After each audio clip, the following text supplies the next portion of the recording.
जीना जिलाना मत भूलना।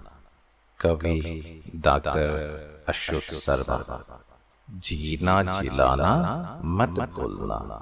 सवेरे उठकर सूरज कहता रोशनी फैलाना मत भूलना। समक समक कर चांद कहता चांदनी बिखेरना मत भूलना। हरियाली फैलाकर पैर कहते छाँव देना मत भूलना। सहक सहक कर पक्षी कहते मीठे गाना मत भूलना। खिल खिल कर फूल कहते प्यार बांटना मत भूलना। हिल मिल कर भौरे कहते गले लगाना मत भूलना। बढ़ती बढ़ती नदियाँ कहती बढ़ते रहना मत भूलना। बहती बहती हवाएं कहती जिंदगी देना मत भूलना। कहती प्रकृति आए विपत्ति हंसना हंसाना मत भूलना। सले गोलियां फते गोले जीना जिलाना मत भूलना। अब आप सभी लोग इस कविता को सही लय और गति से इसे आवृत्ति करने की कोशिश करें। इसके बाद देखते हैं इस कविता के जो भावार्थ हैं, जैसे कि हर जो पंक्ति के जो भावार्थ हैं, जो पहले जो 4 लाइन की जो भावार्थ हैं उसके इस प्रकार के हैं। तो कविता ये थे कि सवेरे उठकर सूरज कहता रोशनी फैलाना मत भूलना। तो जिस प्रकार से सूरज रोशनी फैलाते हैं हो गए, तो यहाँ ज्ञान की रोशनी के बारे में बताने जा रहे हैं कवि। ओके, तो जिस तरह से जैसे कि सूरज रोशनी फैलाते हैं, तो उसी प्रकार से हमें भी क्या है ज्ञान और आशा की रोशनी फैलाने के लिए कहता है। ओके, तो उसी तरह से जो चांद हैं, तो चांद क्या होते हैं, हमने चांदनी बिखरते हैं हमारे जैसे कि भूतल पर। तो उसी तरह से यहाँ चांदनी कवि के अनुसार क्या है, जैसे कि किसके प्रतीक हैं, सेवा और परोपकार के। जिस तरह से चांद अपनी चांदनी बिखेरते हैं, उसी तरह से हमें सदा लोगों की सेवा तथा परोपकार के लिए सदा तत्पर रहना चाहिए। तो उसके बाद आइए देखते हैं, जैसे कि उसके बाद जो पंक्ति है वो इस प्रकार के हैं। हरियाली फैला कर पेड़ कहते छाँव देना मत भूलना।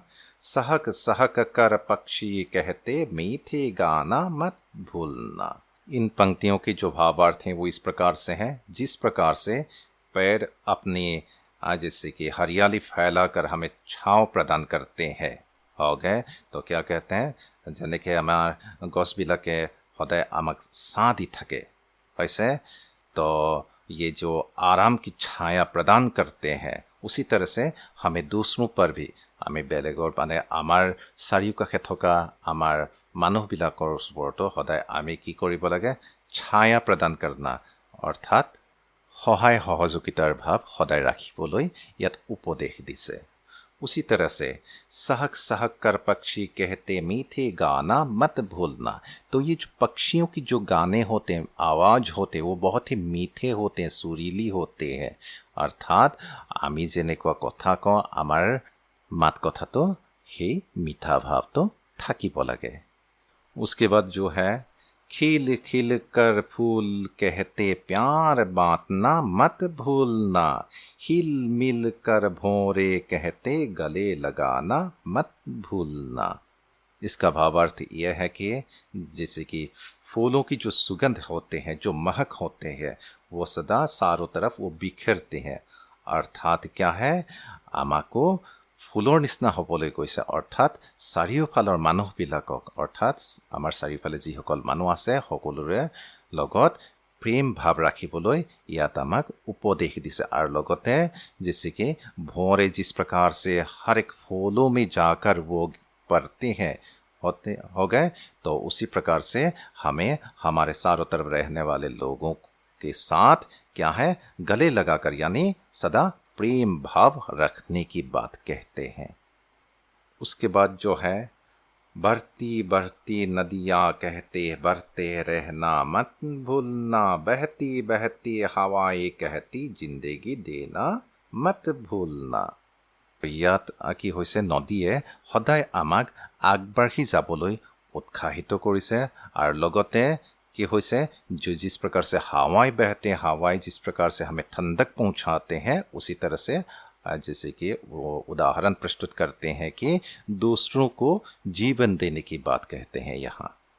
कहती प्रकृति आए विपत्ति, हंसना हंसाना मत भूलना, सले गोलियां फतें गोले, जीना जिलाना मत भूलना।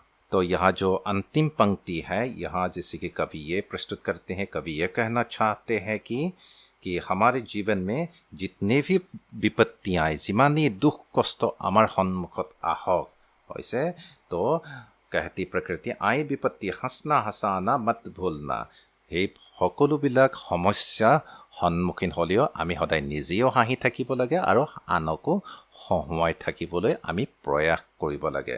আৰু লগতে চলে গোলিয়াं फते गोले, जीना जिलाना मत भूलना, अर्थात हमारे जिंदगी में कैसे भी संकट आए ओके, तो हम स्वयं भी जिए और दूसरों को भी जीने में मदद पहुंचाना चाहिए। सदा दूसरों को भी जैसे कि जिंदा रहने के लिए हमें प्रोत्साहित करना चाहिए, ओके, तो उसे सहायता करना चाहिए। तो इस कविता को आप सभी लोग सही लय और ढंग से पढ़ने की कोशिश करें और सभी पंक्तियों की जो भावार्थ हैं उन भावार्थों को भी आप लोग समझने की कोशिश करें।